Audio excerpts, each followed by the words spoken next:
Matías. Voy a dar una breve semblanza y después de ello le cedo la palabra a la doctora. La doctora estudió en Ciencias Políticas y Sociales por parte de la UNAM, el doctorado, es profesora investigadora de la Universidad Autónoma de la Ciudad de México, es catedrática en el doctorado en el posgrado en la Facultad de Ciencias Políticas y Sociales de la UNAM, es coautora de los libros Enseñar y Aprender la radio en América Latina y el Caribe, Lógicas y Antilógicas del siglo XXI, el nuevo marco regulatorio de telecomunicaciones y radiodifusión, La Radio Vive, mutaciones culturales de lo sonoro y de artículos varios publicados en diversas revistas internacionales. Es también defensora de las audiencias de radio educación, productora del paisaje sonoro de Zacatecas, es un disco, investigadora en sociología de la cultura, migración, arte sonoro, interculturalidad, radio comunitaria, indígena y pública, estudios coloniales y en nuevas narrativas audiovisuales. También ha sido profesora en la Universidad Comunal Intercultural, la UNICEM de Santa María Tlahuitolpetepec, Oaxaca. Gracias. En Íconos también ha estado con nosotros, impartido algunos cursos y es conferencista internacional también y asesora en medios de comunicación de servicio público y universitarios. Bueno, le cedo la palabra y bienvenida, doctora. Muchas gracias por la invitación, muchas gracias Adriana, muchas gracias al doctor Rafael Mauleón por esta invitación, muchas gracias a la gente que está aquí, que se ha sumado, y pues Rafa me dijo, no, porque yo estaba nerviosa y le dije, Rafael, es que es un compromiso súper fuerte, y me dice, no, piensa que es una reunión, que te estás tomando un café con los amigos y vamos a platicar. Entonces yo en este sentir me uno a ustedes y quisiera yo comenzar a platicarles un poquito antes de iniciar la presentación, porque creo que es tan importante todo esto. ¿Qué pasa con esto que se ha denominado epistemologías del sur? Cuando desde otro momento son estos saberes ancestrales que ahí están. Y entonces, pues yo quisiera iniciar precisamente con esta parte de la incomodidad que nos da la realidad. Y estoy viendo los nombres, y estoy viendo ahorita caras, etcétera, así que me voy a permitir irlos enunciando y para ir platicando. Juan Antonio, estoy viendo a Rosa María, estoy viendo a Guillermo, a Edith Franco, entonces me voy a permitir ir enunciando. Okay.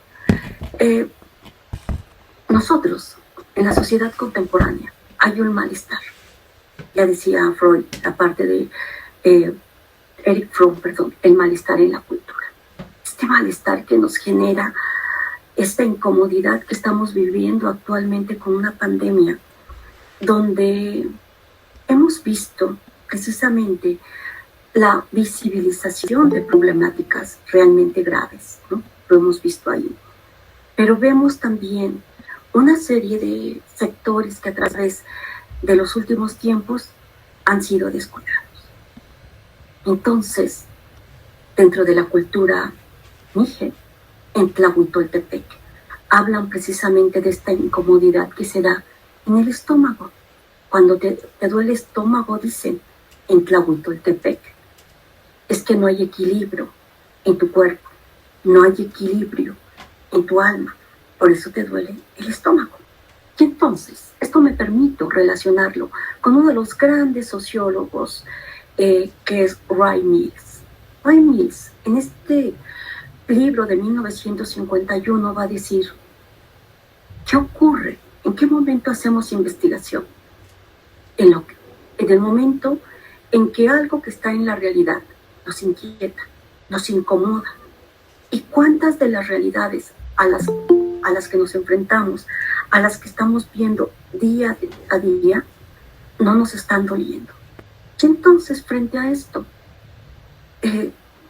nace a partir de las luchas precisamente por esa igualdad en este territorio de una sociedad neoliberal, de una sociedad capitalista, patriarcal y colonialista, estas tres partes, va generando precisamente esa incomodidad de una sociedad en que queremos transformarlo, comenzamos la lucha, comenzamos la transformación que nos pide a gritos el territorio. ¿Para qué?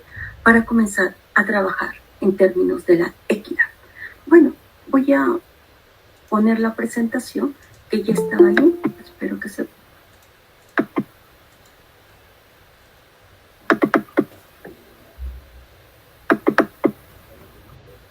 Ya estaba ahí. Sí, creo que tiene que volver a compartir pantalla, doctora. Sí. Gracias. Dejar de compartir. Vuelvo a ver. Ahí está, muy bien. Sí. Está presentando pantalla.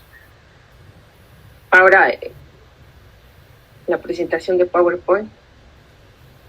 Aquí ya está. ¿Se ve? Sí, ya. Y si quiere hacer grande la pantalla de PowerPoint. Ok. Ok, frente a eso, Ahí está, muy bien. Que vamos a comenzar esta parte del diálogo. Yo iniciaría esta reunión principalmente señalando cómo estamos mirando. Cuando hablamos de epistemologías, hablamos de cómo estoy generando el conocimiento, cómo estoy validando el conocimiento. Por lo tanto, me parece que es fundamental comenzar a hacer la pregunta y plantearnos a través del Instituto Íconos, a través de las universidades, a través de los centros de investigación. Primero, yo haría la pregunta, ¿cómo estoy generando el conocimiento? ¿Sí?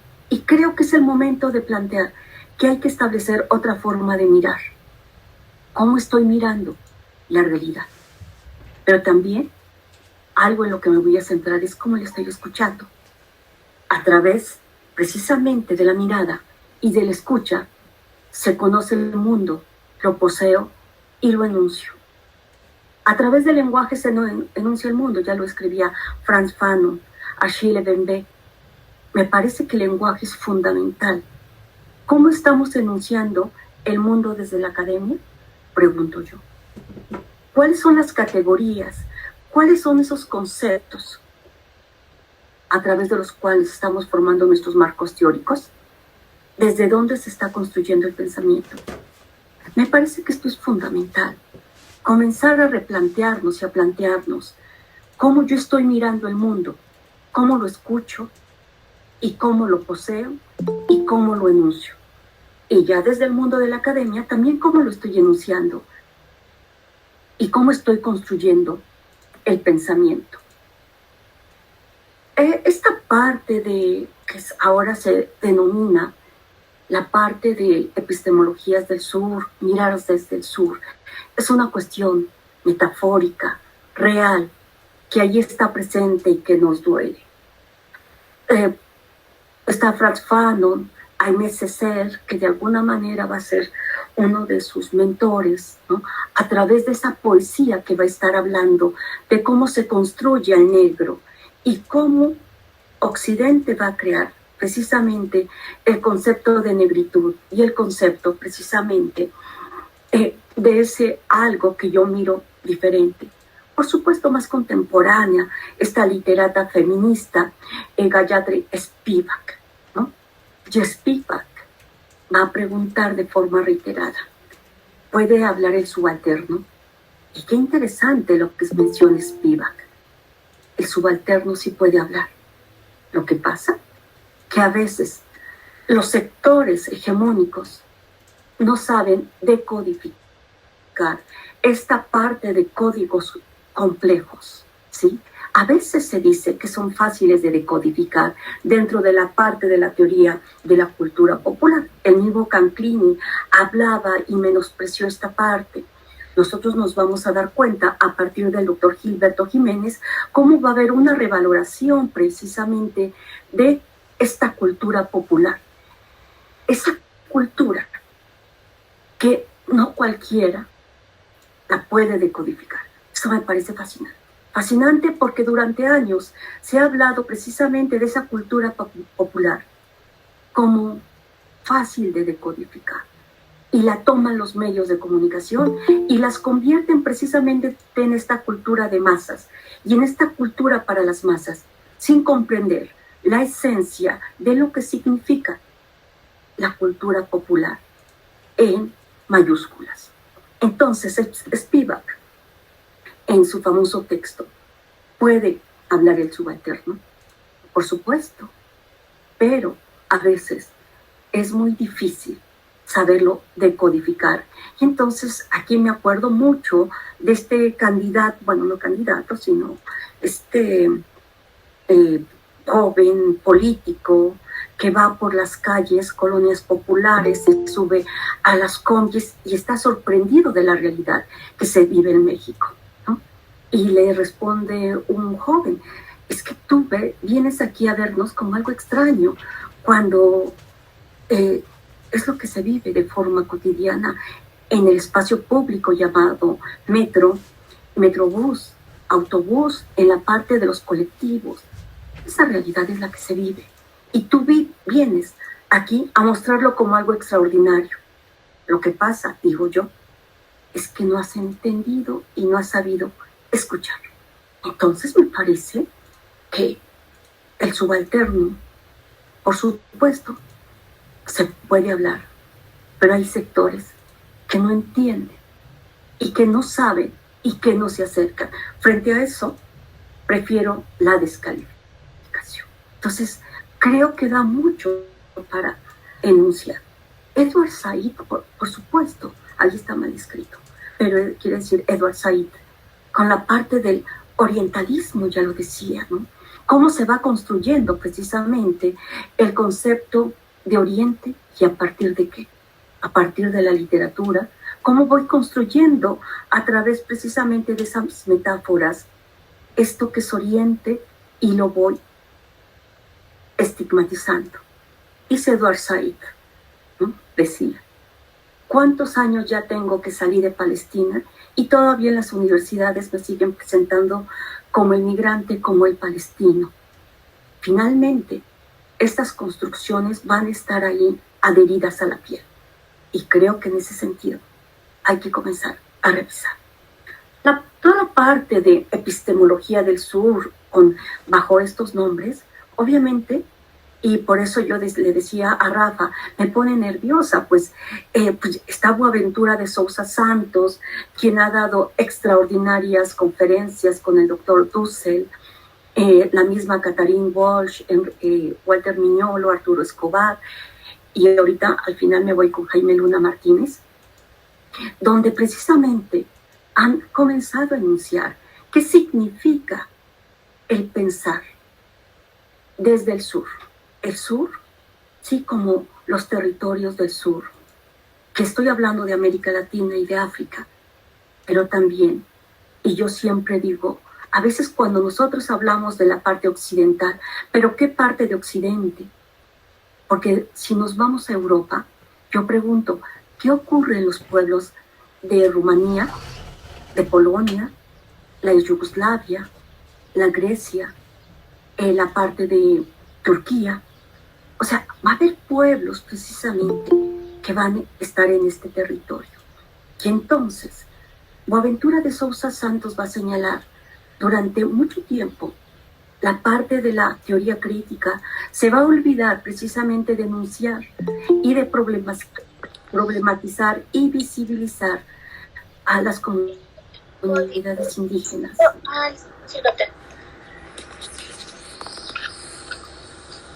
A las comunidades indígenas, a la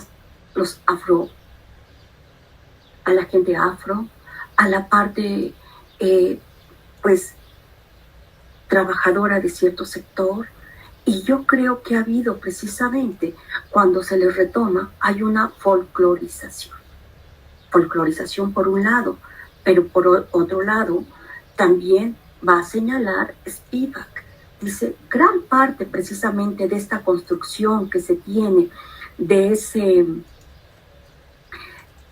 esos pueblos indígenas que están ahí, y vean qué interesante, dice, es la parte del investigador. La parte del investigador va a ser relevante porque finalmente el investigador, ese antropólogo, cómo retrató durante años a sectores de la población. Entonces, creo que por ahí es bien importante, como señala Orlando Fals Borda, es necesario comenzar a investigar de otra manera y salirse de estructuras preestablecidas sobre la investigación social. Me parece que forma parte de esta razón poscolonial desplazar el concepto de razón, recuperando las emociones y las pasiones. En este sentido, Jaime Luna Martínez, no sé si lo conozcan, seguramente sí, porque él es uno de los grandes impulsores en Oaxaca de las universidades comunales interculturales.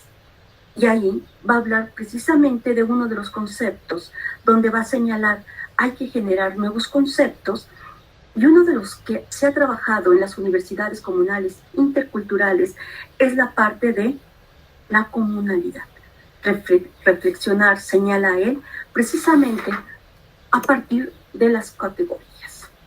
Por lo tanto, esta realidad nos está marcando imperativos, cómo estamos pensando, decíamos hace un momento, pero sobre todo también algo que es fundamental, desde dónde estoy enunciando, desde qué territorio, qué lugar es el proceso de enunciación. Cuando hacemos investigación, no podemos dejar hacer investigación sin decir desde dónde yo estoy mirando a ese objeto de estudio. Por lo tanto, en esta realidad que estamos señalando, es importantísimo pensar desde dónde investigo, pero muchos de los que estamos aquí damos clases de cómo estamos enseñando y desde dónde estamos enseñando, señala Luis Gordo. Y esto, dice, son parte del mismo proceso de emergencia de sujetos y comunidades cuya existencia ha sido negada históricamente. El proceso de humanización frente a la colonialidad y el neoliberalismo racial y deshumanizador global que va a envolver estos imperativos pedagógicos, que es también lo que va a señalar Katharine Walsh, la parte precisamente de estas pedagogías. Y dentro de estas pedagogías es la parte de la interculturalidad. La interculturalidad crítica que va precisamente a establecer otra forma de diálogo, de comunicación, precisamente con el entorno. Y en ese sentido, me voy a permitir retomar, enunciar a Sócrates Vázquez, que se acaba de titular como doctor. Me parece que su tesis titulada La comunicación indígena desde el territorio es una apuesta interesantísima, porque a partir de lo que señala Katharine Walsh, él va a establecer a partir del yo y del nosotros esa tesis donde estará en primera persona, porque lo va a contar desde su pertenencia como indígena mije, pero también contando la parte de la historia, de esa historia que también me permito subrayar, esa parte de la historia crítica que es fundamental, como dice Carlos Aguirre Rojas, que es necesario retomar y contar la historia a partir de hombres y mujeres de la vida cotidiana. Me parece que eso es fundamental, comenzar a retomar esta parte de la historia, y eso es lo que hace Sócrates. Y va a retomar las historias de vida de sus abuelos y de sus tíos, y narra en la tesis, pues todo lo que yo veía de pequeño a la hora de la siembra, o cuando mi abuela me decía, es que como acabas de ver esa víbora, te voy a hacer una limpia para que no sueñes feo. Todo eso, todas esas enseñanzas, dice Sócrates, nunca las vi en un libro. Cuando yo llego a los libros no estaba todo eso. Y no solamente eso, que yo nunca me pensé, dice él, como indígena, sino es hasta que llego a Ciudad de México y en la universidad me dijeron, tú eres indígena, ¿verdad? No, yo soy Sócrates. Entonces, ¿qué pasa con la parte de esta persona? ¿Cómo me mira el otro? ¿Y cómo se construye esta identidad? Entonces, me parece que esa tesis es fundamental porque nos va a estar hablando de algo que es fundamental, el territorio. El territorio como ese cuerpo, como ese espacio que va a estar hablando, como ese espacio que va a ser capaz precisamente de enunciarse a través de lo que vamos a ver el día de hoy, a través del diálogo, pero también a través de la naturaleza, porque por ahí nos han dicho, tenemos que dialogar con los otros seres humanos, pero siempre pensando en el otro y no en el nosotros. Yo siempre cuento una anécdota. En Italia, la migración es muy fuerte. Estamos hablando de más de 33 culturas que están en Italia. Y hay un programa que hicieron hace tiempo que se llamaba Pan y Macarrón. Y el eslogan era, cuando nosotros éramos los otros, aquellos que migraban. Es para generar conciencia de esta parte de la migración. Pues en esta tesis va a ser muy importante la parte de la enunciación del territorio. Esto que va a estar hablando, yo decía, en términos de la naturaleza, pues también en términos de los sueños, en términos de las emociones, y creo que es necesario. Este momento que vivimos, esta revuelta sanitaria que yo creo que a muchos nos ha sacudido, creo que es el momento del replanteamiento. Ya lo señala Byung-Chul Han, los ritos han sido trastocados. Nuestro rito ha sido trastocado y necesitamos que alguien nos regrese precisamente a esos ritos en los que antes de la pandemia estábamos. Entonces, esto me va a ayudar precisamente a pensar en mi territorio, qué es lo que me está diciendo, y generar y pensar en el conocimiento desde otra perspectiva y darme cuenta que la realidad cambia. Bueno, en esta cuestión tan amplia y que me pidió Rafael, yo le dije, bueno, voy a entrar en una investigación que estoy trabajando, que estoy realizando, y que me pareció interesante en términos de las sonoridades, ¿sí? Y en términos de un concepto que se ha trabajado mucho, pero yo lo quiero ver precisamente sobre el mundo de los sonidos. El paisaje sonoro como identidad, historia y cultura en los medios públicos en México. Y hice este estudio en la radio y televisión de Zacatecas. Aquí, ¿qué es importante? Aquí va a ser importante poner al sonido en el centro del debate abordado desde las ciencias sociales. ¿Por qué? Porque me parece que el sonido es fundamental. Hace un instante yo hablaba de la acción de escuchar. Me parece que es fundamental aprender a leer la realidad a partir de las sonoridades.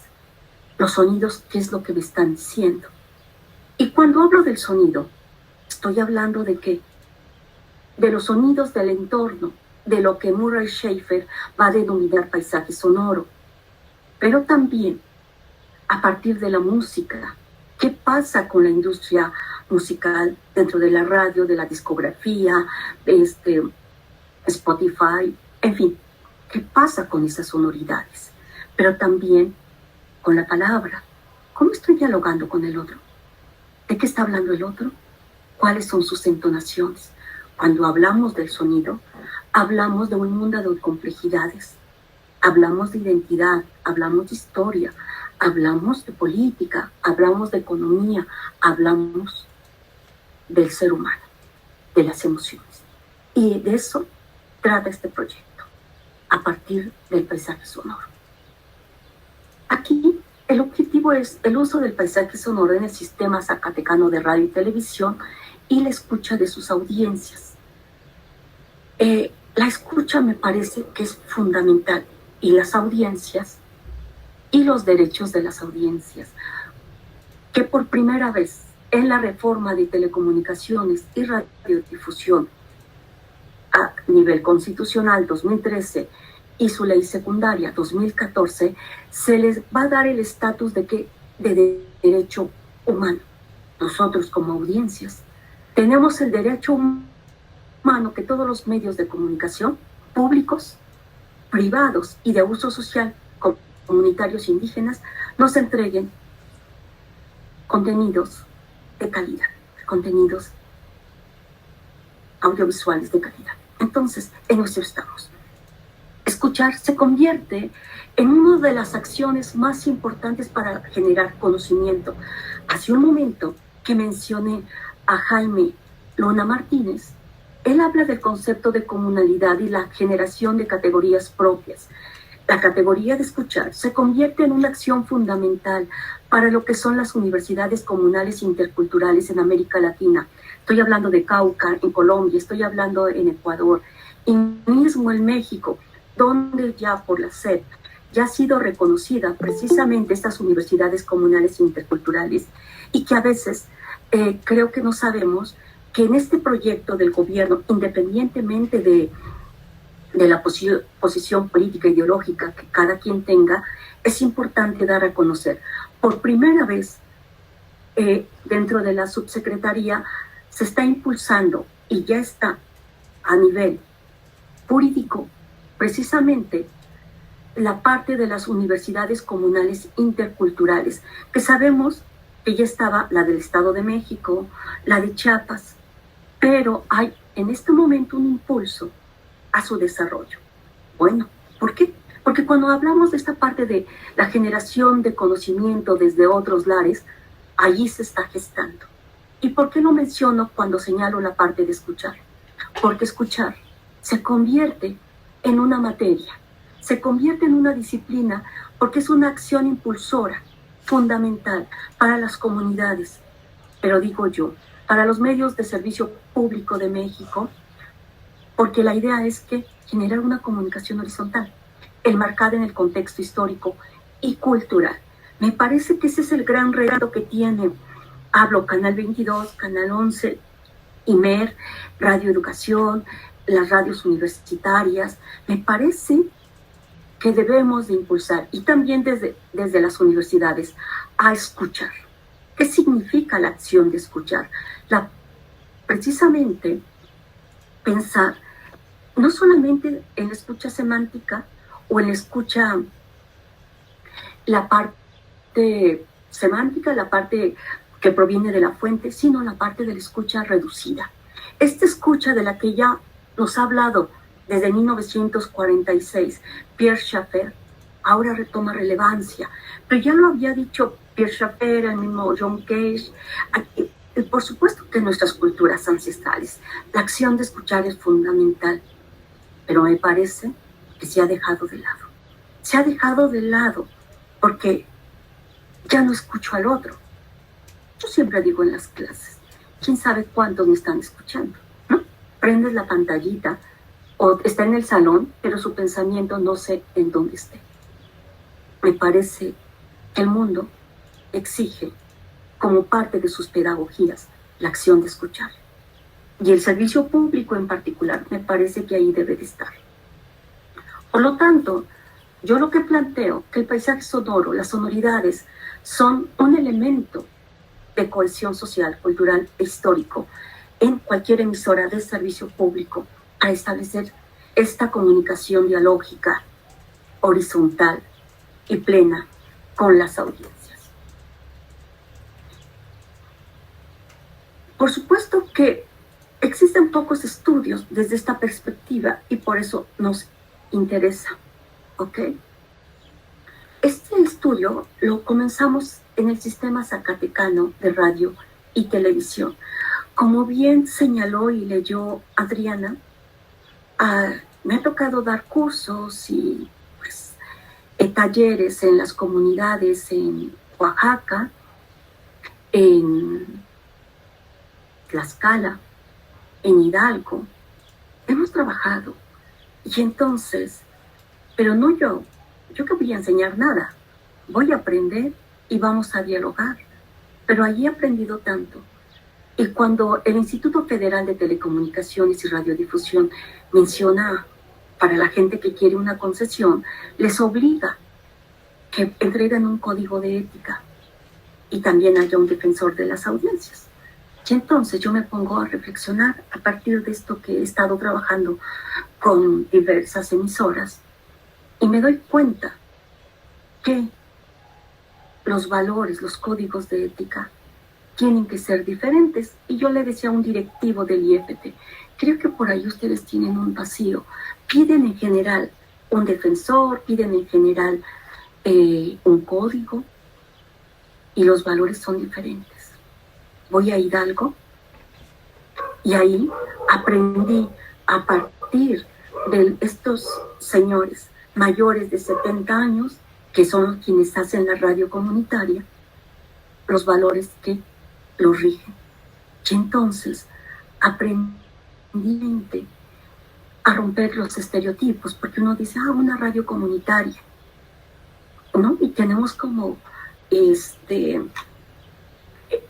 la imagen, ¿no? La parte de el esquema de pensamiento. Y cuando llegó fue extraordinario, que eran señores mayores de 70 años, donde, ¿no?, uno era albañil, otro tenía su panadería, con conocimientos de la llamada música clásica, increíble, o sea, y cómo musicalizaban y cómo daban a conocer todo esto en la lengua otomí, los conocimientos tan profundos y el esquema de radiodifusión que rompía con lo que nosotros hemos establecido. Bueno, esto lo comento porque me parece que es fundamental entender todo esto, y también en términos de las defensorías. ¿Qué es un defensor y cuál es su papel precisamente dentro de cada modelo de comunicación? Hicimos esta parte de el paisaje sonoro y después la directora María Teresa Velázquez me pide que le ayude a hacer el diseño acústico de la estación. Estamos hablando ya en este proceso de pandemia, donde era obligatorio estarse encerrado. Y cuando la gente escuchó esta identidad acústica, le maravillaba. ¿Por qué? Porque a partir de la radio, a partir de ese paisaje sonoro, estaban escuchando su realidad. Esa realidad cotidiana que les había arrancado la pandemia. Y entonces la gente comenzó a llamar y decir, es que esos sonidos son míos, esos sonidos pertenecen a mi mundo local, esos pertenecen a mi cotidianidad, ¿dónde los puedo conseguir? Zacatecas es un estado de migración, de mucha emigración de Estados Unidos. La gente ahí sintoniza a través de internet esta estación.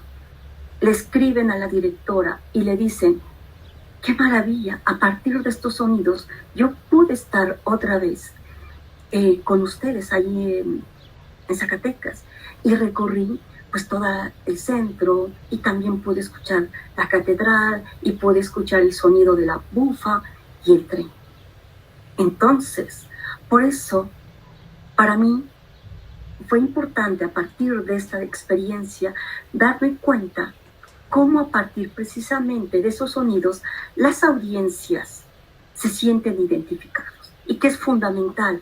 Y entonces estamos hablando ya del concepto de audiencias, de derecho a las sonoridades, así como hablamos de derecho a la información y libertad de expresión. Aquí estamos hablando del derecho de las audiencias a que conozcan sus sonoridades, esas sonoridades locales que están hablando de historia, identidad y cultura, y de los que nadie les ha hablado, y que me parece que es fundamental. Por eso yo reitero la parte del sonido.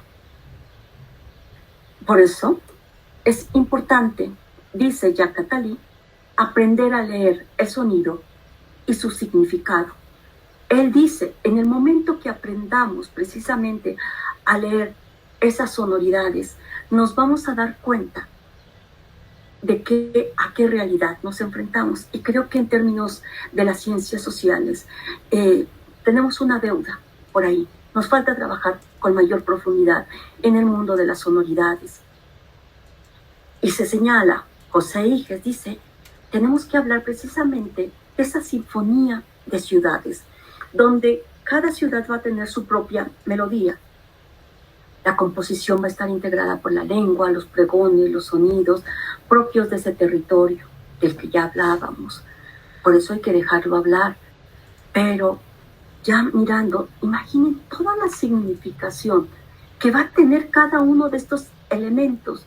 Por eso, esta parte de la significación es extraordinaria y nos posibilita pues muchísimo.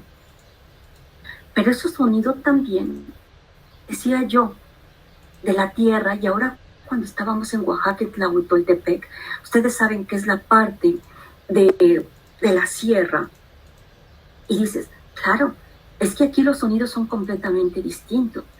El viento ruge, completamente distinto, tocas las nubes. Es tan frío que bajan las nubes y las tocas y te sientes en el cielo.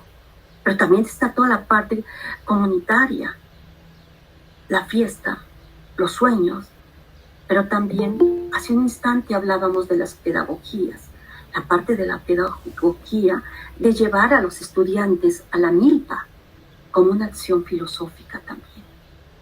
El sembrar está ahí, es una acción física que es bien dura, y también el tequio, que a veces dentro de las universidades vamos a hacer tequio, que es una broma, yo siempre digo, y digo, esto no saben ni qué es tequio, y me enoja también, porque hacer tequio de verdad implica entrarle a un trabajo bien duro, de lo que estamos en la academia, no, la verdad que no le sabemos todos, no generalizo porque seguramente hay muchos que sí, pero el tequio es una acción tan fuerte de comunidad, pero física, que creo que a veces cuando se dice en las universidades no hemos entendido el concepto a plenitud. A través del sonido, decíamos, es posible conocer la situación económica, política y social de una sociedad. Esto no lo digo yo, lo dice Jacques Attali. Y entonces por ahí, nada más sumo algo, que en otra conferencia que me tocó dar, yo les puse a Bob Dylan, a Janis Joplin, Jimi Hendrix, porque lo menciona Attali, a través de la música y a través de sus cantantes, yo puedo conocer la historia. Y ellos son mejores historiadores que cualquier otro historiador. Y es una maravilla todo el trabajo que hace Attali en ese texto, que me parece que es de los pocos que ahondan de esa manera. Y entonces, lo que ya habíamos comentado, si entendemos el sonido, entendemos el mundo. Es cierto, estamos hablando de todo un grupo de artistas sonoros que han trabajado este concepto, ¿no? Y que lo va a retomar el mismo Pascal Guignard. Bueno, esta parte de los sonidos, de las onomatopeyas, que no viene tanto a cuento, pero ahora que hablamos de sonido, ya que hablamos de esta parte tan importante de leer la realidad, yo creo que hay que leerla. Nos gusta o no nos gusta el reggaetón, pero ¿por qué tiene tanto éxito? Corresponde como científicos sociales regresar precisamente a entender esa música. Tenemos que saber qué significa la música. El Dios nunca muere, yo siempre digo. ¿Por qué lo escuchamos? ¿Y por qué los que somos de Oaxaca, cuando escuchamos el Dios nunca muere, lloramos? ¿No? Implica toda una cuestión. Decía yo hace un instante, de aprender a escuchar.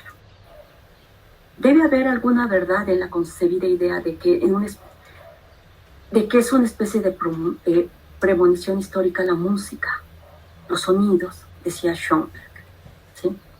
Se adelantó, ¿sí? Schoenberg, precisamente a hablar de lo que ya venía de las pesadillas de Auschwitz, ¿no? Y después también a mí me gusta mucho señalar todo esto. Es muy importante aprender a escuchar esa realidad, de esos sonidos que están en el territorio, porque nos van a enseñar a leer lo que viene, pero también a documentar. Y yo decía, ¿por qué es importante documentar? Para no olvidar. Walter Benjamin decía que después del horror es difícil la poesía.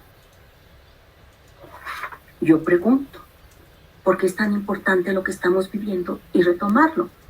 Pues porque es precisamente este momento de retomar esto que después no vamos a poder contar, por más que queramos. En suma, la acción de escucha es sustantiva para el conocimiento y el diálogo. La escucha desde el territorio es biológica, pero también cultural. Por lo tanto, tenemos que apelar hacia una educación sonora, una cultura de la escucha, y pensar precisamente en esta parte de la escucha en otros lugares. Por aquí doble, no me centro en esto para que ya vayamos cerrando. Yo hice una presentación, pero dije aquí no viene tan a lo que se quiere, porque yo hablé de los nuevos ritos sonoros en la pandemia. ¿Qué ocurre de esos sonidos que están precisamente en los balcones, en la azotea, de la gente que tiene el privilegio de quedarse, versus precisamente aquellos que estaban en otra realidad? Esa realidad que está en el territorio, que está a ras de suelo. Y entonces nos estamos dando cuenta que esta pandemia amplifica, visibiliza las diferencias del sistema global, entre ellas las sociales y económicas, y puso de manifiesto racismos, clasismos, discursos de odio. ¿Ok? Aparte del silencio. Me voy más adelante para señalar cómo esto de lo que veníamos hablando, los medios públicos creo que han desaprovechado explotar las sonoridades locales para construir su diseño propio. Con este trabajo que hicimos para Zacatecas, nos hemos dado cuenta de lo que significa para la sociedad, para las audiencias, toda esta parte. Nos regresa precisamente a los rituales, pero también les permite tener cohesión e identidad. El paisaje sonoro o estas sonoridades permiten esta parte de la empatía, identidad horizontal y la parte de la proximidad. La parte de la proximidad es ciertamente inherente a los medios comunitarios indígenas, pero también a los medios públicos. Y me parece que el medio público le falta explotar todo esto, ¿no? Le falta explotar y comenzar a darse cuenta las posibilidades que va a tener. En suma, nos vamos a dar cuenta que el sonido va a permitir conocer la realidad, mejorar el diseño sonoro para un medio público y establecer horizontal con las audiencias. Y yo siempre digo, y puse esto porque me remite a lo que cuando comenzó la pandemia vivimos. En tiempos en que no se permite la proximidad física y se mata por no llevar cubrebocas, se acordarán del caso de Giovanni en Guadalajara, y aceptamos que nuestro móvil nos vigile y nos denuncie a las autoridades. En estos momentos me parece que el sonido a través, perdón, está mal redactado. En estos momentos el sonido permite que acariciar a distancia y a través de la voz, abrazarnos. Y entonces, yo terminaría con esto, pero me gustaría presentarles unos audios para que más o menos vean lo que... Me salgo. Okay. Me voy a permitir presentarles estos audios y les voy a pedir un favor. Si pueden cerrar sus ojos para compartirles esto de lo que les he hablado.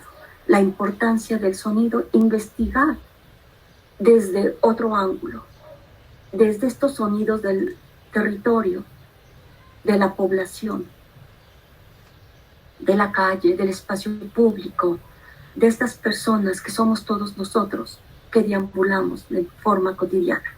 Este trabajo, primero, es un trabajo, les voy a poner dos, es un trabajo en términos históricos, y después vamos a escuchar algo contemporáneo y algo de lo que se hizo que para las audiencias tuvo mucha significación. lo pongo y espero que se escuche. A ver, creo que, bueno, ahorita sí, creo que este no es el que yo quería.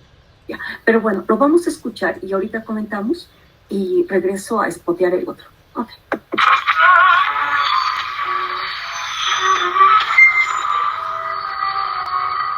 100 años de Ramón López Velarde.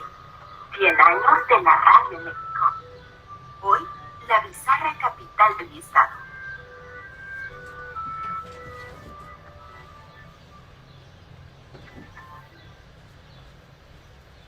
La bizarra capital de mi estado, de Ramón López Velarde.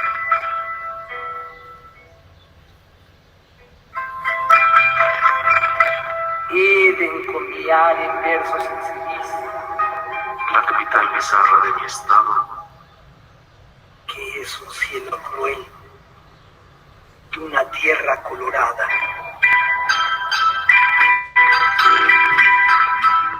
una frialdad unánime en el ambiente y unas recatadas señoritas con rostro de manzana,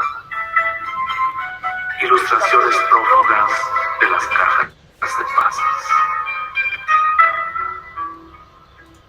Católicos de Pedro el Ermitaño y jacobinos de época terciaria, y se odian los unos a los otros con buena fe. Una típica montaña que, fingiendo un corcel que se encabrita, al dorso lleva una capilla alzada al patrocinio de la Virgen. Altas y bajas del terreno, que siempre son una broma pesada, y una catedral, y una campana mayor que cuando suena simultánea con el primer clarín del primer gallo. En las avemarías me da lástima que no la escuche el Papa.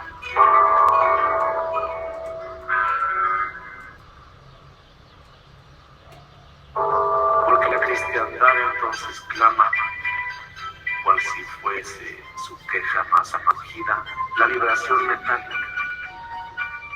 Y al concurrir ese clamor concéntrico del bronce, en el alma del ánima, se siente que las aguas del bautismo Nos corren por los huesos y otra vez nos penetran y nos lavan.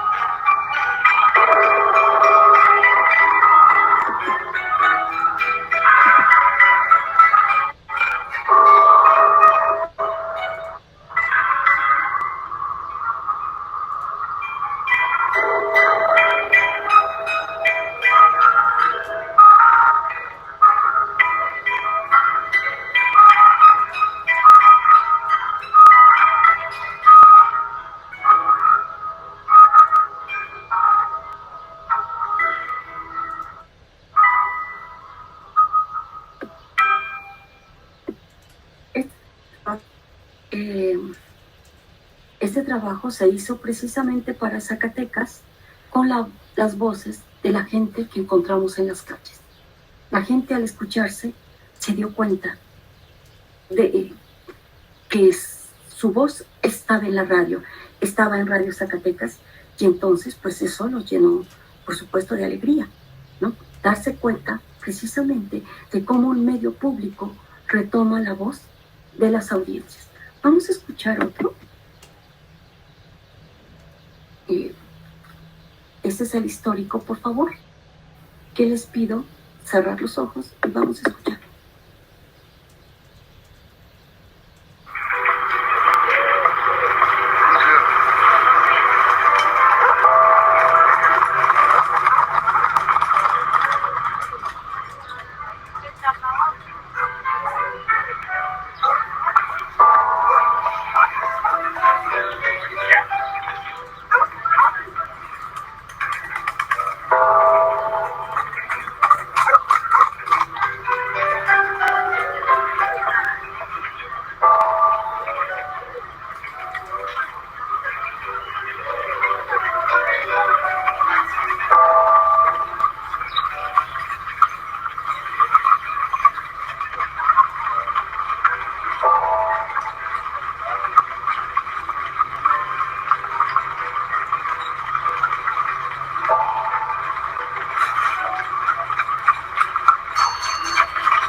este trabajo que lo hicimos junto con Arturo Ramírez Cano, y terminaría yo con esto más contemporáneo que les digo que generó esto que acabamos de mencionar.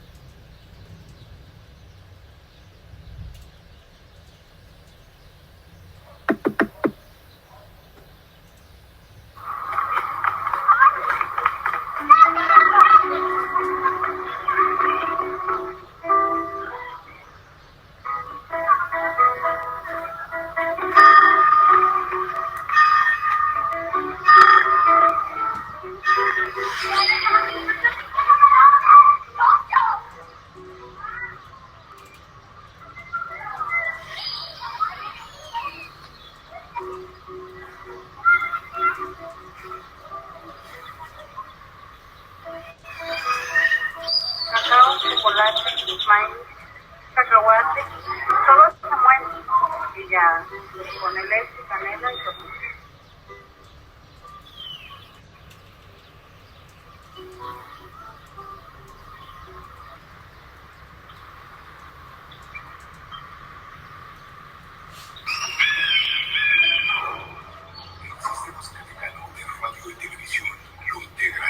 Canal 24.1 de televisión abierta digital terrestre.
Pues este lo hice con Fabián Ávila Elizalde. Estos son los trabajos que hemos realizado precisamente y de lo que estamos hablando, de esta parte de... Déjenme dejo de compartir.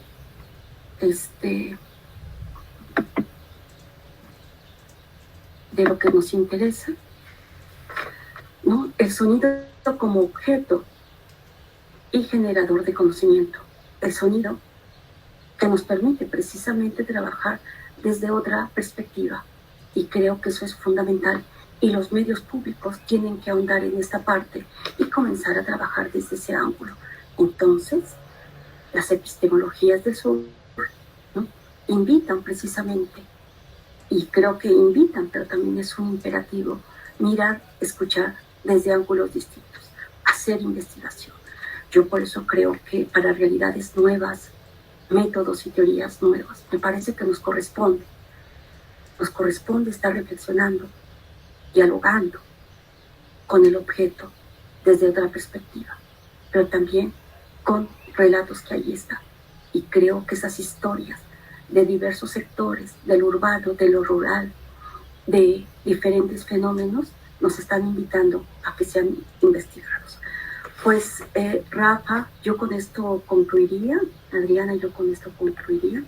No sé si hay algún comentario, alguna pregunta. Gracias, doctora. Le agradezco por excelente ponencia. Están ya las preguntas en el chat. Se las voy leyendo poco a poco para que usted pueda irlas contestando. Está José Luis Valencia, dice: el intento de colonización de la conciencia es un reto enorme para nosotros como pueblos del sur. Por eso mi pregunta es, doctora Graciela, ¿qué piensa sobre la acción que tomará el EZLN de irse a Europa a festejar los 500 años, que en realidad es 2025, de la caída de México Tenochtitlán, pero que ellos dicen no haber sido jamás colonizados? Pues hay muchos. Los mijes también señalan que no fueron colonizados. Me parece que la cuestión física no es tan grave como el pensamiento. Ahí el pensamiento colonizado es lo más fuerte. Puedes festejar o no festejar el ejército, ¿no?, zapatista que se fue. Yo creo que va mucho más allá de una cuestión como me traslado para, porque finalmente ustedes sí, desde que en el 94, cuando fue el levantamiento, yo recuerdo mucho, porque yo en el 95 me fui a vivir, a estar en Italia, y era como el boom de lo que significaba el ejército zapatista. A nivel del país sabemos que ha habido este tipo de discusiones frente a un discurso gubernamental, un discurso social frente al ejército, que sabemos todo lo que significa. En Europa el ejército tiene un reconocimiento muy fuerte, decía yo, en Italia, en Alemania, pero yo creo que va mucho más allá de eso. ¿Qué ocurre con el pensamiento? ¿Qué ocurre con las acciones que hacemos? Y aquí, y dentro de pues, estos discursos que tiene Boaventura, señala que uno de los sectores más colonizados, ¿no?, son las universidades, ¿no? Entonces aquí es preguntarnos cómo estamos enseñando. Por eso yo decía, ¿cuáles son nuestros autores? Y lo comento un poco, a lo mejor voy a, no sé, igual a varios de aquí están en ese grupo, pero yo creo que hay estamos tan colonizados que no nos damos cuenta de ello. Yo digo, ¿por qué existen tanto las ladies y los lords, ¿no? O sea, estos personajes que tienen que hacer uso de su lenguaje o de su posición para humillar al otro. Entonces me doy cuenta que algo ocurre en esta sociedad, algo pasa en esta sociedad. Entonces yo creo que si se van a festejar y les va bien, pues está perfecto, que les vaya muy bien. Aquí lo que me parece que tenemos que reflexionar nosotros como sociedad. ¿Qué estamos haciendo como sociedad y también como universidad? Yo me doy cuenta en términos de las universidades, qué autores estamos leyendo y cómo los estamos leyendo. Y que digo, no, reitero, esta parte de, no todo este rollo de la recolonización no implica que no leamos a Kant o no a Walter Benjamin, o sea, a Gramsci. Por supuesto que sí, pero ¿desde dónde lo estamos enunciando? ¿Y cómo lo estamos enunciando? Por eso me parece que es muy importante la parte de la reflexión, la parte de la introspección y lo que llama Hannah Arendt también, la parte de la contemplación y reflexión, porque me parece que son verbos que están en desuso. La contemplación y la reflexión para generar nuevas formas de conocimiento. Entonces, creo que ahí es donde nosotros, como en las universidades, es donde debemos de plantearnos cómo estamos enseñando y qué estamos enseñando. Entonces, creo que ahí va a estar. Pues yo decía hace un instante, la parte de la escucha, y que a veces la gente me dice, la escucha, pero ya cuando vean, uno siempre les está señalando esto, y lo digo en el lenguaje cotidiano, no, en la clase ni me toman en cuenta por si ni me pegan, pero, ya vine y se lo dijo tal persona, ya no toman en cuenta.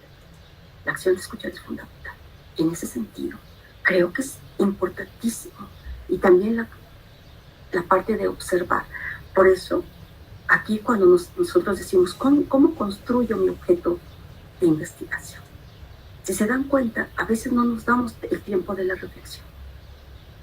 O sea, todo este rollo, y guardo silencio, porque implica el silencio que significa reflexionar y construir mi objeto. Entonces, ¿cómo estamos enseñando? qué tipo de pensamiento estoy generando, cuáles son los marcos teóricos. Entonces creo que puede ser muy interesante, muy interesante comenzar a reflexionar. Y digo, solamente son estas reflexiones, y lo comento un poco y cierro esta idea.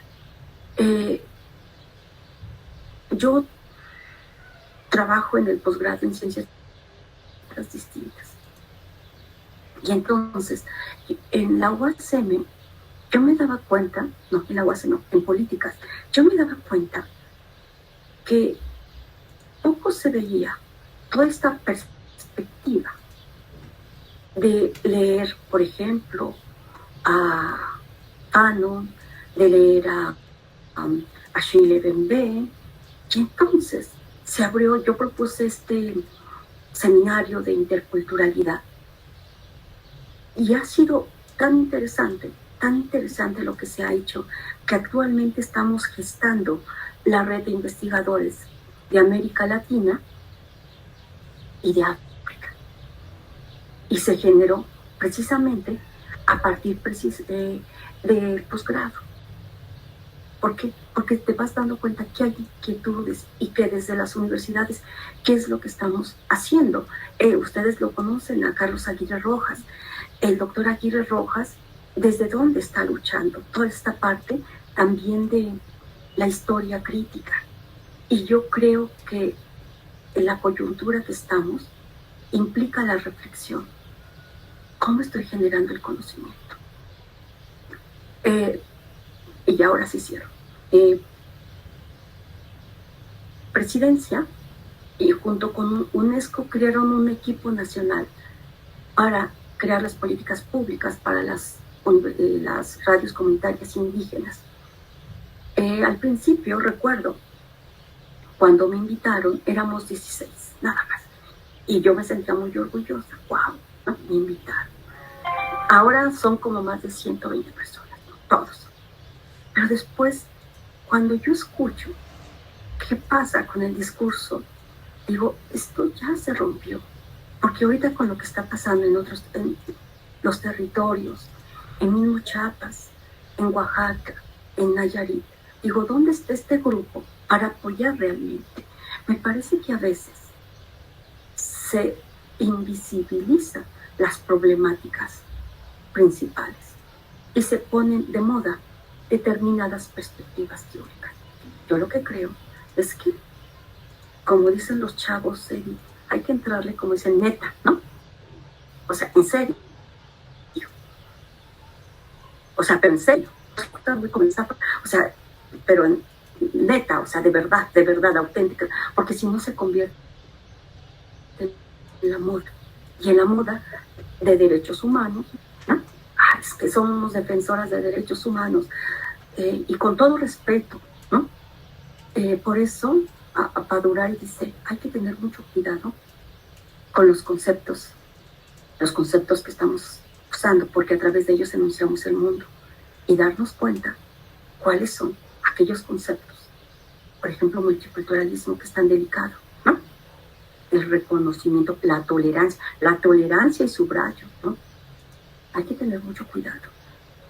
Yo decía al principio, a través del mundo estoy enunciando al mundo, ¿sí? Yo estoy diciendo cómo lo pienso, y por eso es tan importante la cuestión del lenguaje, y lo retoma Achille Mbembe. ¿En qué momento se construye el concepto de lo negro? ¿Y cómo se va construyendo en el devenir histórico? Y en el campo de algodón, o sea, ¿qué significa todo esto? Y creo que por ahí nos corresponde a nosotros también.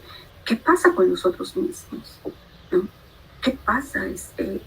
No sé, a mí me hace mucha crisis. Y creo que hay que seguir siempre investigando. Yo le decía a Rafa, cuando me invitó, yo le dije, no, Rafael, la verdad que no le entro, ¿no? Me dice, ándale. Digo, no, porque, o sea, creo que, yo dije, pues es que está Boaventura, que ya acaba de inaugurar en Claxo, ¿no? Su seminario, qué terror, o sea, y el doctor Dussel, que está dando las conferencias, que es un sabio, por supuesto, y Miñolo, y yo digo, ¿yo qué voy a hacer, no? Entonces, pero dije, bueno, no le podía decir no a mi gran amigo Rafa, ¿no?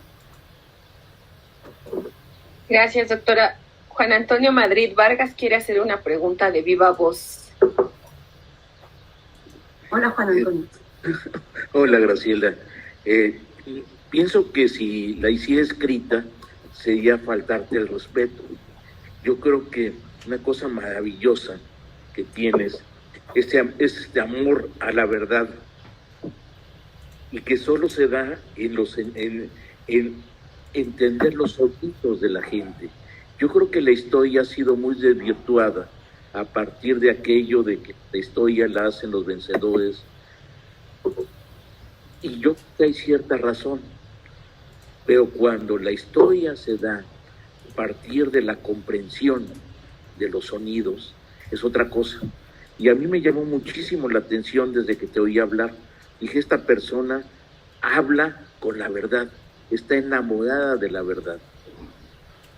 Estás enamorada de la verdad, que trabajas mediante elementos veraces, que no están trastocados por ningún tipo de intención diferente a lo que es en sí lo que está pasando. Te super felicito, te admiro mucho y quería yo decírtelo directamente. Muchas gracias. Muchas gracias. Gracias. Hugo Angulo Fuentes comenta: hola, Graciela, emociona y motiva ver la competencia de escuchar como categoría de investigación para entender y formar. Sin embargo, ¿cómo observarla? ¿Cómo atestiguar, calificar o cuantificar sus alcances, su aprovechamiento? ¿Acaso a partir de los efectos de escuchar como la apropiación? ¿Acaso a partir de los indicios y gestos que remiten a la capacidad de escucha? Por otro lado, en Tabasco, las dos universidades interculturales desde su fundación constituyen trampolines políticos. Interesante. Yo no conozco estas de Tabasco, pero me imagino que sí. O sea, no me atrevo a hablar, como dice Juan Antonio. No hablo de lo que no conozco. Pero ahorita tú acabas de decir algo interesante. Me parece que a partir de escuchar se observa también.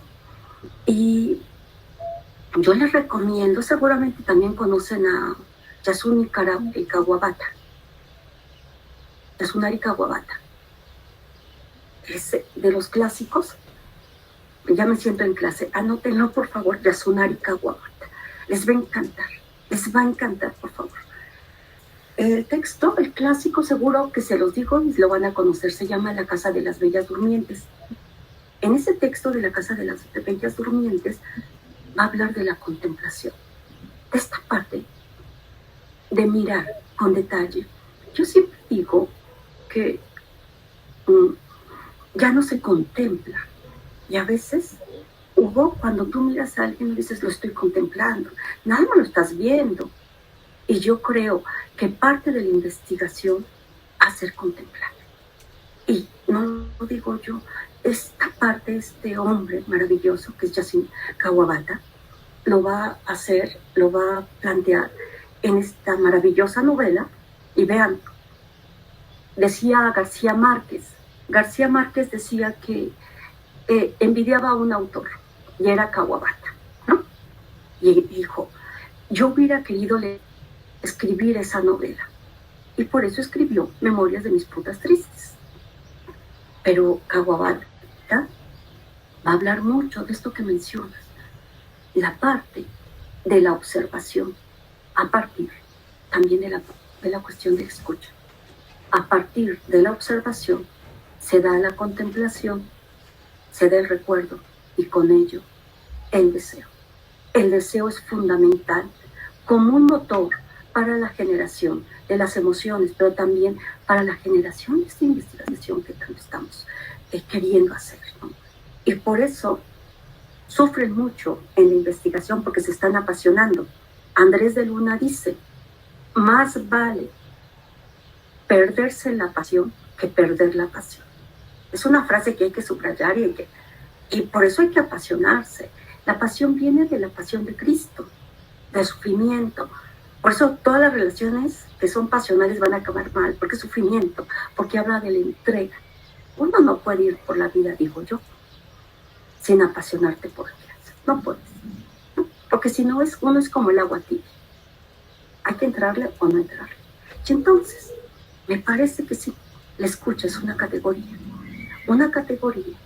pero también una filosofía, diría yo. Y hay que estar ahí para escuchar y para generar. Me parece, por eso, cuando yo escucho lo que están haciendo las universidades comunales e interculturales, digo, wow. Y ahí les recomiendo a Adriana, a Rafael, que inviten a Elena Torres Martínez a que les dé una charla. Y al mismo Sócrates, que lo cité, que son estos dos, son esposos, que me invitaron a conocer el mundo de Tlahuitoltepec. Y ahí me cambió mi vida. O sea, yo no veía más allá de Europa. Y me iba cada verano a Europa, hasta que me dieron 2, ¿no?, bofetadas. Me dijeron, o sea, tanto estás hablando, pero ¿qué tanto de tu realidad conoces? Y es cuando aterrizas y dices, pues yo toda esta parte de Boaventura, de Miñolo, de Dussel, de Catarín, de François Autard, que es otro maravilloso, yo no conocía. Por supuesto que no, y no me da pena decirlo. Yo no, me comencé a meter, y me cambió la vida. Porque dices, o sea, ¿qué compromiso yo tengo con, pues con mi territorio, con mi pueblo, ¿no? Y yo dije, claro. Y Elena Torres, junto con Sócrates, son los que impulsan la Universidad Comunal Intercultural en Tlahui, allí en Tlahuitoltepec. Y entonces allí es cuando me abrieron estas otras metodologías. Ellos todavía no le llamaban epistemologías del sur, toda esta parte de la generación del conocimiento, ¿no? Toda la parte teórica, metodológica, toda esta parte reflexiva, ¿no? Entonces comenzamos a trabajar desde otra forma, estar ahí y de pronto tienes tu casa en la montaña, pero tienes que irle a dar gracias a la montaña de que te permite estar ahí. Es otra filosofía de vida, muy intensa, y otro diálogo con la montaña, y hacer el tepache y regar 3 gotitas de tepache para entregárselas a la tierra, y ir desde la madrugada al Zempoaltepec a darle las gracias, regresar y darte cuenta de lo que significa. Y ahí, por ejemplo, en Tlahui, ustedes saben que es una de las comunidades más aguerridas, más rebeldes, pero también más generadoras de conocimiento. Ustedes lo saben porque tienen el CECAM, ¿no?, este Centro de Estudios Musicales, y tiene 3 ahí mismo, donde, por eso cuando la gente dice, ay, es que las comunidades, ¿no?, carentes de conocimiento, yo digo, lo que es no conocerlo. Ya quisiera yo, ¿no? Uno cuando llega ahí, no sabes. Ellos están hablando en Mije, pero todo lo que significa la cultura Mije. A las 4 de la tarde los niños, desde pequeñitos, 4 años, tienen que estudiar un instrumento y la sonoridad cambia, porque a las 4 de la tarde tienen que ir, van ensayando, y la musicalidad, por supuesto, del entorno es distinta. A las 8 de la mañana, cuando ya va a ser hora de que entren a la escuela, ¿saben cómo los llaman? Ponen música y dicen, ya va a ser hora de la escuela, y los están llamando. O sea, es como muy tierno. Vean, esa palabra no la usamos tanto, la ternura, es como muy tierno, y es una maravilla. Y también, ojo, no idealizo, porque también hay tensión. El territorio genera tensión y las comunidades tienen tensión también. No como romantizar, también está esto. Pero también nos gritan generar el conocimiento desde otro lado. Y de pronto dije, claro, por supuesto. Y yo les comentaba del caso de que me tocó ir a dar un curso que me pidieron sobre códigos de ética. Y para generar, porque tenían que entregarlo al IFT. Y fui a Hidalgo wow, cuando veo que eran señores mayores, ¿no? Y uno de los señores, el que tiene su panadería, me ofreció la comida, cuando nos ofreció a todos la comida, y darme cuenta del compromiso que tenía de tener su radio y de preservar la lengua y de preservar sus músicas. Es cuando dices, claro, ¿no? Hay otras formas de generar conocimiento. Por eso estamos hablando, ¿no? Y aquí está Alejandro, los derechos de las audiencias como un derecho humano. Y por ahí los medios públicos tienen mucho, mucho por hacer.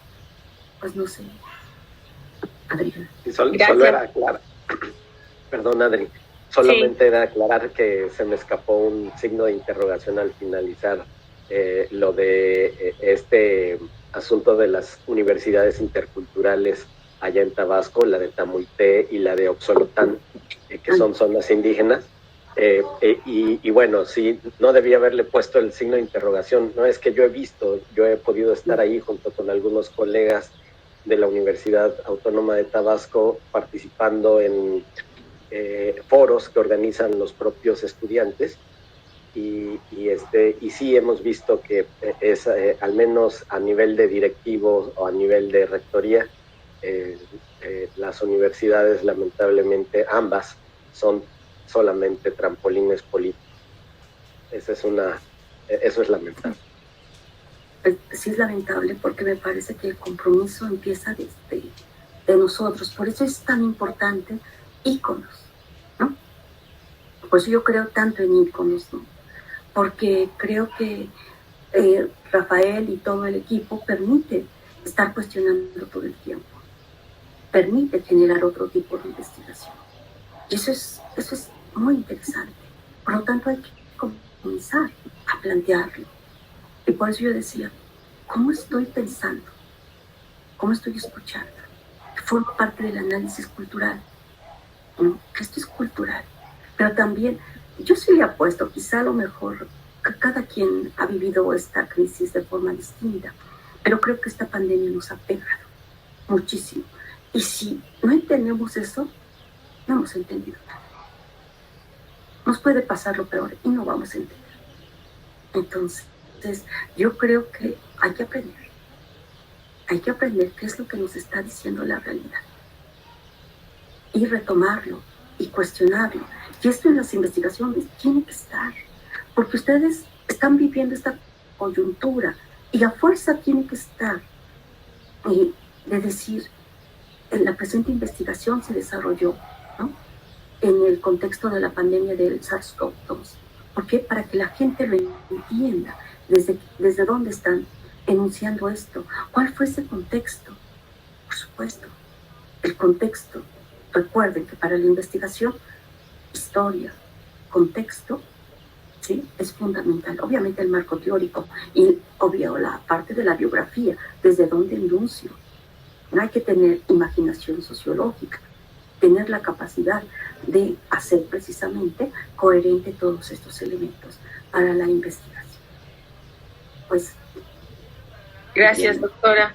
Teresa Menchelli comenta: qué hermosa investigación y reflexiones, qué esperanzadora propuesta para recuperar la voz, la palabra, los sonidos, la música de las culturas que se han caracterizado por ser más sonoras que escritas. Felicidades, me ha inspirado muchísimo. Ahora inclusive puedo entender de manera más empática el reggaetón. ¿Cómo aplicar esto en museos y zonas arqueológicas? No, yo creo que maravilloso. Yo creo que, imaginen, no me pregunten más, Adriana, porque me aloco. Y entonces, no. O sea, imaginen, en estos museos, antes van grabando. Hay que convertirnos en cazadores de sonidos y haces montajes y llegas a este museo y ponen los sonidos del territorio. Es un territorio, pero la misma gente de la comunidad lo tiene que hacer. Es como estos ejercicios que a veces la gente hace de dar las fotografías, la cámara y que se tomen las fotos. Yo tengo que grabar mis propios sonidos y tengo que crear todo esto porque tengo la capacidad, punto.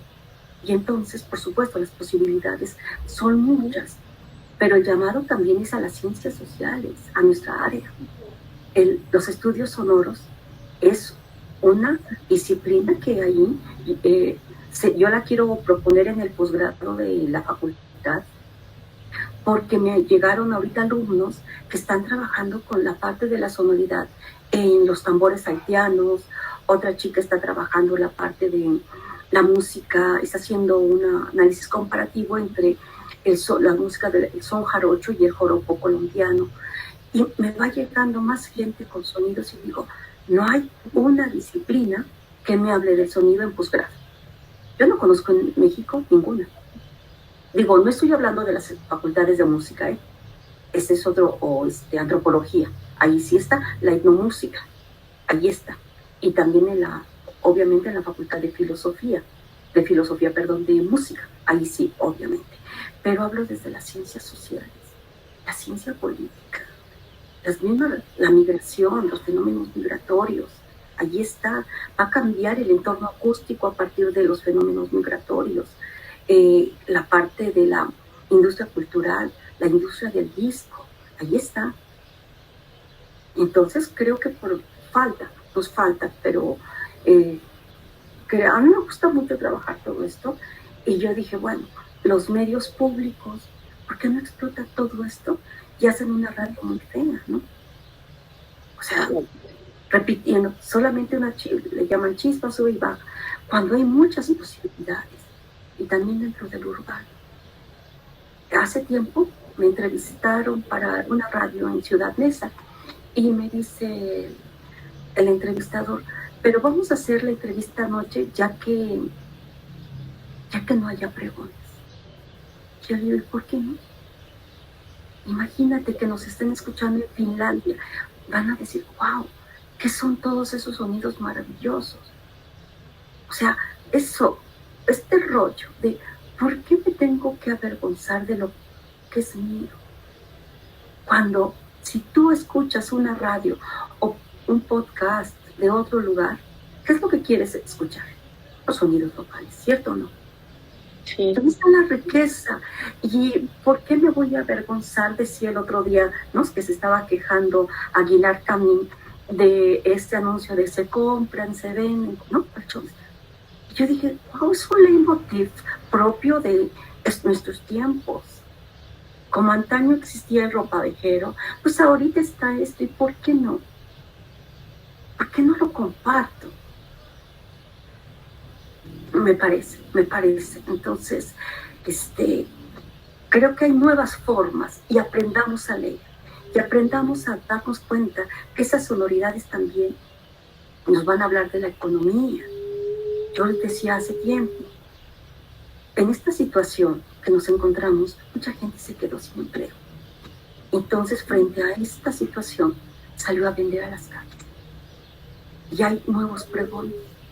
¿Quién está documentando sociológicamente, o desde la perspectiva de la comunicación, o desde la economía, esos pregones?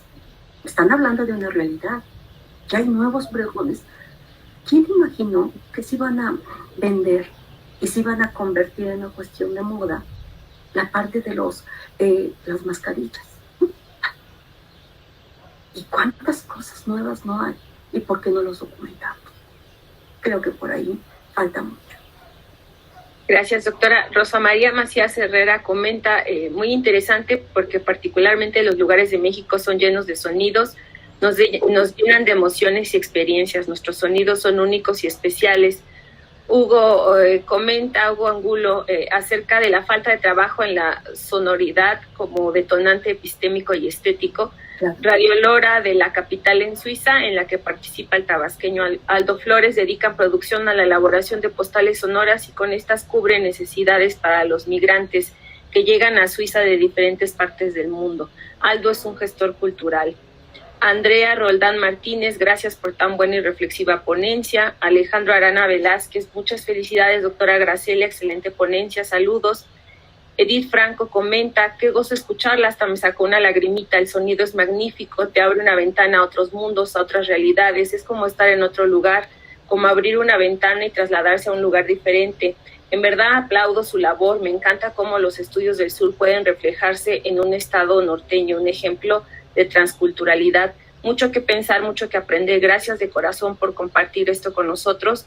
Qué honrada me siento de que en México haya personas como usted interesadas en apreciar lo que a simple vista no se ve, pero se puede escuchar y muchas veces no apreciamos. Gracias por esta plática. También quisiera ver si nos puede pasar la presentación o las diapositivas. Ya nos pondremos de acuerdo con la doctora para que nos la pase. Y está otro comentario de Fernando Zamora Águila.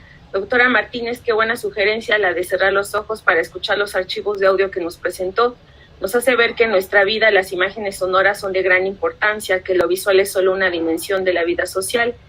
Si sabemos escuchar, sabemos reflexionar sobre nosotros mismos y sobre nuestro entorno. En México nos hace falta también saber guardar un silencio atento, como usted bien lo dice. José Luis Valencia se despidió porque tenía que entrar a clases, pero agradece su bella exposición. Y Dulce María Vivanco dice, y conoces la mejor institución. Miriam Vázquez comenta, en este recorrido auditivo se ha requerido el uso de instrumentos de captura muy determinados, alguna técnica específica para recolecta de estos sonidos en estas localidades que permita obtener sonidos aislados o con extracto depurado. ¿Cómo ha resuelto esa parte técnica de su equipo? Comenta Miriam. Ok, si quieres termino la parte técnica. Bueno, alguien dice, yo he tenido muchas vidas, ¿no? Me he dedicado a muchas cosas y me dedico a muchas cosas. Entre ellas, me gusta mucho producir. Yo produzco así inicié, productora de radio, desde hace muchos años. No les cuento toda la historia porque es larga. Pero bueno, aquí esta Tere Velázquez me invitó a hacer el paisaje sonoro de Zacatecas.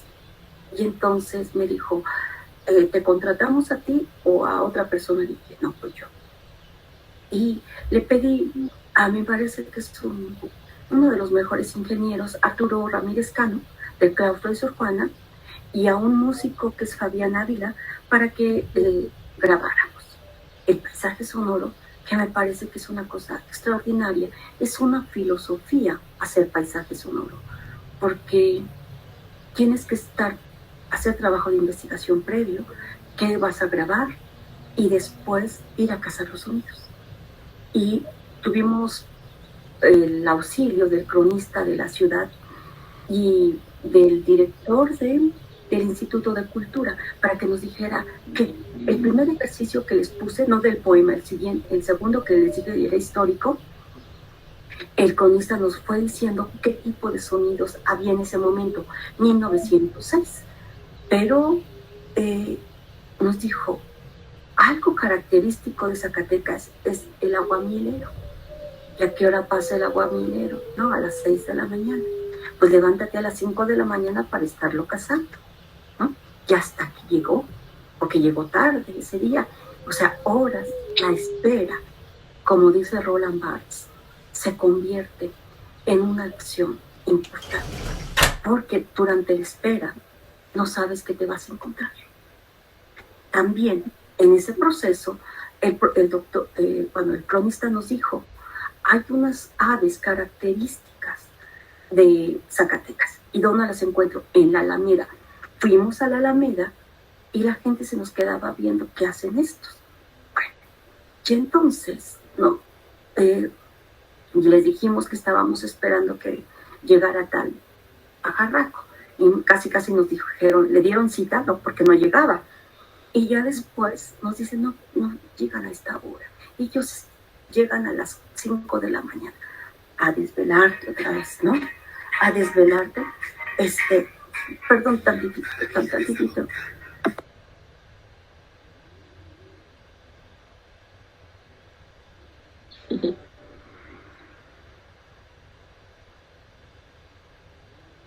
Y entonces, ¿por qué?